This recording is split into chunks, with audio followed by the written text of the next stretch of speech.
네, 여러분 반갑습니다. 오늘은 이어서 다이어트를 우리가 이해하기 위해서는 탄수화물, 지방과 같은 이런 영양소들의 체내의 작용과 또 식품과의 여러 관계에 대해서 그 기초적인 내용을 잘 이해할 필요가 있겠습니다. 그래서 이 시간에는 탄수화물의 그 기초 중에서 특히 인슐린 저항성을 기초로 하고 또 혈당 지수라는 것에 대해서 설명드리도록 하겠습니다. 자, 말씀드렸듯이 우리가 다양한 종류의 탄수화물을 섭취하고 이것이 이제 소화 흡수의 과정을 통해서 체내로 유입이 되면 이렇게 이제 혈당이 상승하게 되는 것이죠. 이런 혈당의 상승에 의해서 나타나는 현상 중에 하나는 혈당이 올라가면 올라갈수록 우리 그 이자라고 하는 것, 췌장이 여기 그려져 있는데요. 바로 이 췌장이라고 하는 것, 판크리아스라고 하는데 판크리아스에서는 랑거한스섬 그 중에 이제 인슐린을 분비하는 특수한 세포들이 베타 세포입니다. 바로 이 혈당이 상승함에 따라서 췌장의 베타 세포로부터 인슐린 분비가 촉진되게 되는 것이죠. 그래서 여기 인슐린이 이렇게 혈당이 증가하는 만큼 인슐린이 정상적으로는 분비됩니다. 그래서 이제 이 인슐린이 열쇠로 표시되어 있죠. 이렇게 열쇠로 인슐린을 표시한 이유는 이 인슐린이 혈당을 여러 조직 세포 내로 집어넣어주는 그런 열쇠로서의 역할을 한다고 하는 것이죠. 그래서 이 열쇠의 작용에 의해서 인슐린의 작용에 의해서 이 혈당이 간세포로도 가고 또 이 근육세포로도 들어갈 수 있고 또 지방세포로도 들어갈 수 있고 그 밖에 많은 인체의 여러 조직세포로 다 이 인슐린이라고 하는 열쇠의 작용에 의해서 이 혈당이 유입될 수 있다. 이것을 꼭 여러분이 이해하셔야 됩니다. 그래서 인슐린이라는 것은 바로 열쇠로 표현될 수 있습니다. 그래서 우리가 보통 락 앤 키 하는데 바로 이 열쇠가 세포막에 존재하는 인슐린 수용체라고 하는 거. 그 인슐린 수용체를 자물쇠라고 비유할 수가 있는데 이 자물쇠에 이 인슐린이 가서 결합해서 그 안에서 이제 문을 여는 과정, 즉 그것은 여러 차례의 화학적 반응에 의해서 이루어진다고 볼 수 있는데요. 거기까지는 너무 이제 복잡한 내용이고요. 그래서 결국 쉽게 설명하면 인슐린이라는 키의 작용, 열쇠의 작용에 의해서 모든 조직 세포에 문이 열리고 그것을 통해서 혈당이 세포 안으로 유입될 수 있다고 하는 것입니다. 그래서 이 인슐린의 작용은 바로 문을 열어주는 작용을 한다. 혈당이 들어가는 문을 열어주는 작용을 한다. 또 한 가지 여러분이 꼭 기억할 것은 정상적으로 혈당이 상승하게 되면 상승한 혈당만큼 췌장의 베타세포에서는 단백질을 재료로 해서 인슐린이라는 호르몬을 생산하고 그 다음에 분비하게 된다. 그래서 결국 식사를 해서 처음에는 혈당이 상승하지만 이러한 인슐린의 작용에 의해서 시간이 점점 경과함에 따라 즉 2시간, 3시간 이렇게 경과함에 따라 혈당은 다시 원래의 수준으로 떨어지는 그런 과정이 일어나게 된다. 이렇게 말씀드릴 수 있죠. 자, 그런데 오늘 이 시간에 꼭 여러분이 이해해야 될 것은 바로 인슐린 저항성이라는 용어입니다. 이 인슐린의 저항성에 대해서 여러분이 이해하기 위해서는 간단히 우리가 이 당뇨병에 대해서 조금 설명을 드리자면은 당뇨병에는 두 가지 종류가 있습니다. 그 하나가 제1형 당뇨병이고 이것을 인슐린 의존형 당뇨병이라고도 그러죠. 제1형 당뇨병은 췌장의 베타 세포가 어떤 원인에 의해서 망가져서 인슐린 자체를 생산하지 못하는 경우가 제1형 당뇨병입니다. 이렇게 인슐린 자체를 생산하지 못하면 외부로부터 인슐린 주사를 맞거나 인슐린 패치에 의해서 인슐린을 공급받아야 되죠. 그래서 이것을 인슐린 의존형 당뇨병이라고 하는데 이러한 당뇨병이 나타나는 원인은 자가면역 질환이라고 할 수 있는데 이 자가면역 질환이 왜 나타나는지에 대해서는 명확하지는 않습니다. 그러나 이 질병이 전체 당뇨병 환자의 약 5%고 주로 18세 이전에 주로 나타난다. 그러니까 나머지 95%의 당뇨병 유형은 제2형 당뇨병입니다. 제2형 당뇨병은 바로 이 인슐린 저항성과 아주 더 밀접한 관련을 가지고 있다. 여러분이 이렇게 이해하시면 되겠습니다. 제2형 당뇨병의 경우에 이 인슐린 저항성이 진행이 되어서 발생한다고 볼 수 있는데, 그러면 이 인슐린 저항성이라는 건 뭐냐 하면은 혈당이 상승을 하죠. 혈당이 상승하면 당연히 이 췌장의 베타 세포에서는, 즉 이자에서는 인슐린이라는 호르몬을 분비하죠. 여기 인슐린이 세모로 표시되어 있는데요. 그러면 이 인슐린이 가서 정상적으로는 인슐린과 결합하는 세포막에 많이 산재하고 있는 인슐린 수용체, 요 인슐린 수용체는 바로 자물쇠로 표현할 수가 있습니다. 그래서 이렇게 열쇠가 가서 인슐린이 자물쇠와 인슐린 수용체와 결합을 하게 되면 이것은 바로 혈당이 드나드는 문을 열어주는 역할을 한다. 물론 이 과정은 10차례, 12차례 계속 일어나는, 연쇄적으로 일어나는 화학적 반응에 의해서 일어나는 것입니다.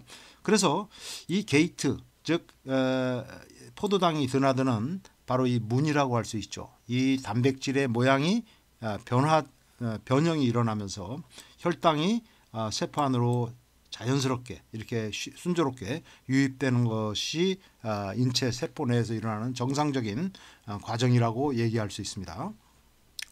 그런데 어떤 원인에 의해서 췌장의 베타 세포에서는 인슐린을 정상적으로 이렇게 분비를 하죠. 분비를 하는데 어디에 문제가 생기느냐? 인슐린 수용체와 제대로 결합하는 과정에서 문제가 생길 수 있고요. 그 다음에 결합을 했더라도 인슐린이 이 문을 열어주는 신호의 과정, 이런 신호 전달의 과정에서 문제가 발생할 수 있습니다.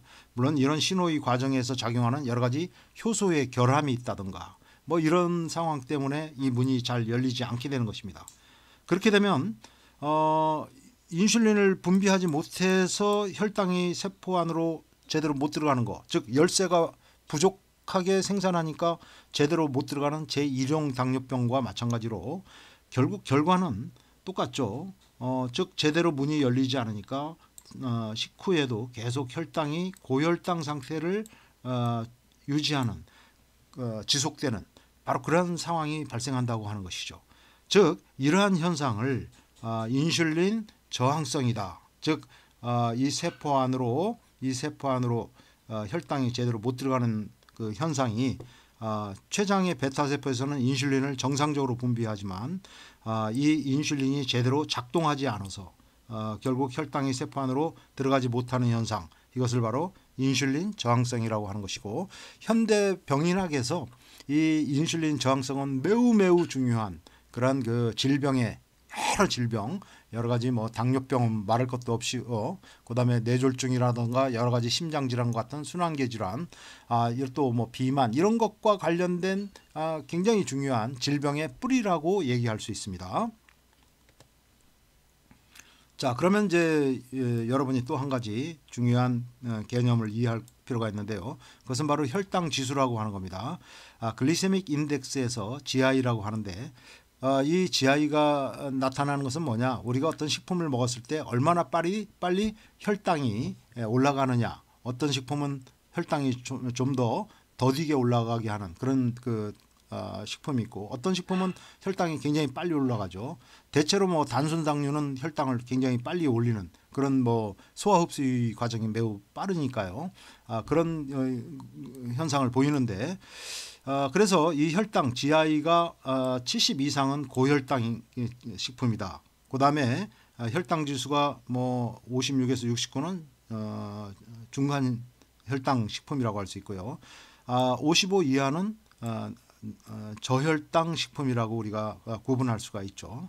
그래서 여기 보시게 되면은 뭐 백미, 흰식빵 이런 것은 고혈당 식품에 들어갑니다. 특히 뭐 감자 같은 것은 혈당이 굉장히 빨리 올리는 그런 특성을 가지고 있죠.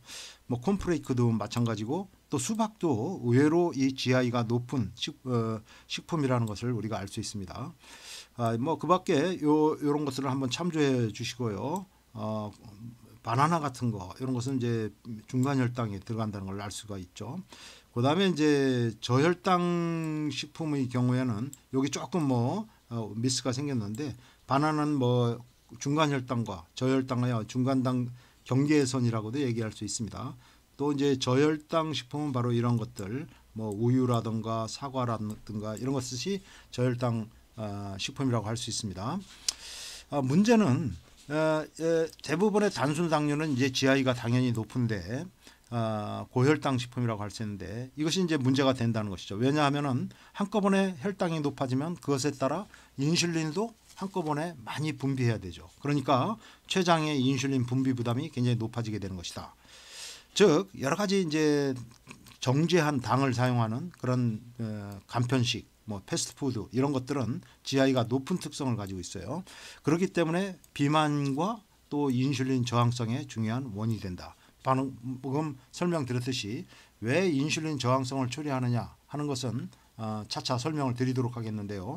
한꺼번에 인슐린 분비 부담이 너무 높아지게 되면 인슐린이 이제 한꺼번에 많이 분비되어서 이 고인슐린 상태가 혈액 중에 고인슐린 상태가 지속이 되면은 이 인슐린과 인슐린 수용체가 상호작용하는 그 과정이 둔감하게 되는 거죠.